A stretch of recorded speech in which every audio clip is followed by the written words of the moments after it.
देश भर में नए हिट एंड रन कानून के विरोध में बस और ट्रक ड्राइवरों की हड़ताल आज भी जारी है, जिसके कारण पेट्रोल पंप पर भारी भीड़, ट्रक की कतारें, पैसेंजर बसों की कतार, यातायात में असुविधा जैसी चीजें दिखाई दे रही हैं।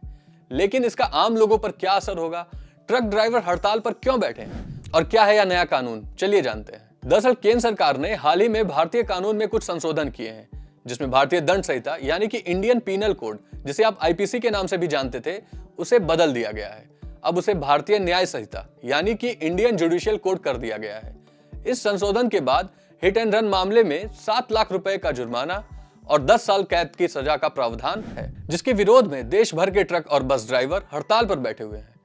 इस संशोधन का विरोध all India motor transport Congress यानी कि AIMTC ने भी किया है। बता दें कि अभी तक हिट एंड रन मामले को आईपीसी की धारा 279 यानी कि लापरवाही से वाहन चलाना, 304A यानी कि लापरवाही के कारण मौत और 338 यानी कि जान जोखिम में डालना के तहत केस दर्ज किया जाता था, जिसमें 2 साल तक की सजा दी जाती थी। लेकिन इस नए संशोधन के बाद अगर ट्रक ड्राइवर बिना किसी सूचना के घटनास्थल से भाग जाते हैं तो उसे 10 साल तक की सजा होती है। लेकिन ट्रक ड्राइवर एसोसिएशन को इससे क्या परेशानी है? AIMTC का कहना है कि देश में एक्सीडेंट इन्वेस्टिगेशन प्रोटोकॉल का अभाव है, जिसके कारण मामले की निष्पक्ष जांच तो हो नहीं पाती और ड्राइवर को तुरंत ही दोषी करार दे दिया जाता है।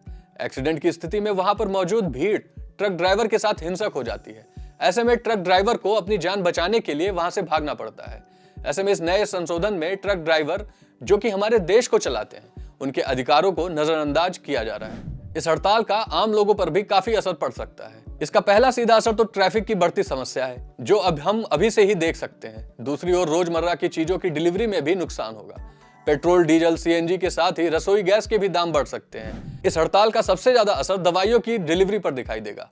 ऐसे में देखना यह होगा कि यह हड़ताल कितनी लंबी टिकती है और इसे खत्म करने के लिए सरकार क्या कदम उठाती है। इस खबर के बारे में और भी अपडेट्स के लिए जुड़े रहें जागरण बिजनेस के साथ।